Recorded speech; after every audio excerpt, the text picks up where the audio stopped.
What if the entire universe was waiting on you? What if your beliefs, your assumptions, your imagination wasn't just influencing reality, it was creating it? Not metaphorically, literally. This is from the book The Divine Matrix by Gregg Braden. You can get the book from the top of the description. This video is for educational and inspirational purposes only. It is not medical advice. Always consult a healthcare professional. Stay with me until the end, and you'll understand how this one idea, participating in the universe, can be used to change your health, relationships, and even save a life. Because by the end, I'm going to tell you a story of a man Neville Goddard helped to heal, without touching him, without medication, just imagination and belief. What does it mean to participate in the universe? Physicist John Wheeler said, "We don't just observe the universe, we participate in its creation." In his view, we're not just passive spectators, we are both catalysts of events and experiencers of those events simultaneously. He called this a participatory universe, one where you and I are part of the equation. Wheeler's theory opens the door to a radical idea. If consciousness creates, then the universe itself might be a result of its awareness. And Max Planck, one of the fathers of quantum theory, said, "All matter originates and exists only by virtue of a force. We must assume behind this force the existence of a conscious and intelligent mind." So what mind? What if it's ours, or at least part of a greater mind? In a participatory universe, every time we focus our awareness, every time we look, examine, expect, something responds. Our consciousness makes something for us to observe. We're not separate from the world we study. We help bring it into being. This means the act of focusing your consciousness is an act of creation. You are not a bystander. You are a co-creator. As a man thinketh, so is he. So if we are co-creators of reality, how do we harness that power? Neville Goddard had the answer, and he proved it. Neville Goddard's interpretation of this principle.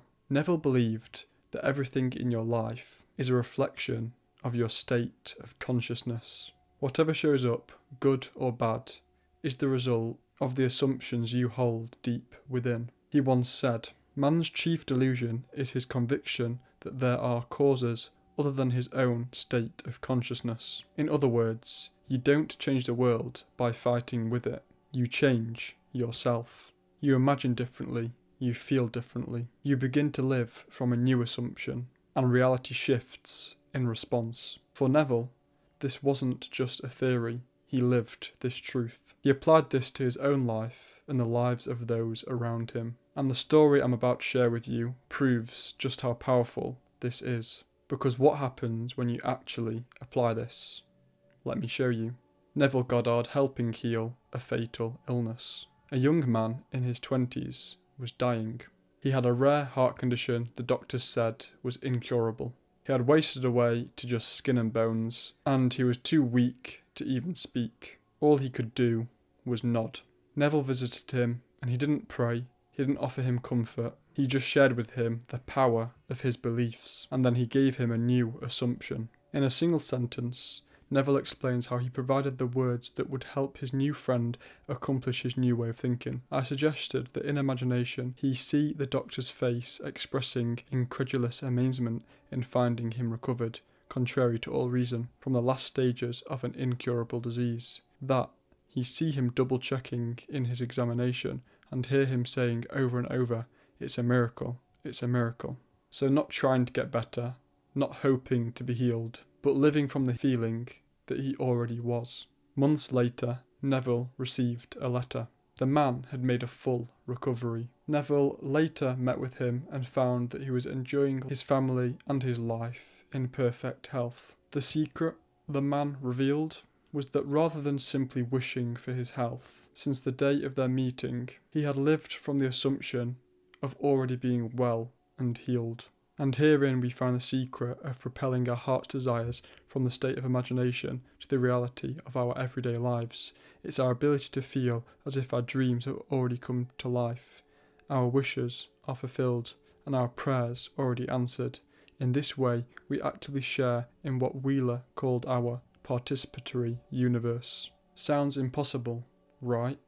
But this same principle shows up in other areas too, even in martial arts. The martial arts connection. In the ancient practice of martial arts, we see a powerful metaphor for how consciousness shapes reality. You've probably seen demonstrations where martial artists break concrete blocks or perform seemingly impossible feats. The secret?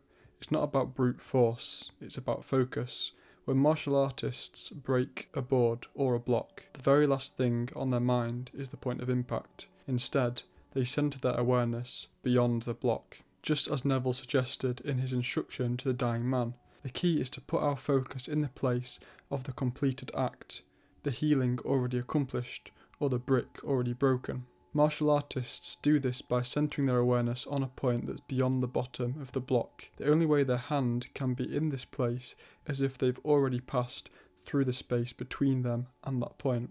The fact that the space happens to be occupied by something solid, such as a concrete block, becomes almost secondary. In this way, they're thinking from the point of completion rather than about the difficulty of getting to there.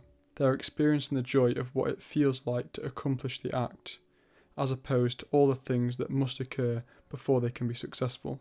This simple example offers a powerful analogy for precisely the way consciousness seems to work. This same principle can be applied to anything, even in seemingly impossible situations, like a martial artist's ability to remain immovable.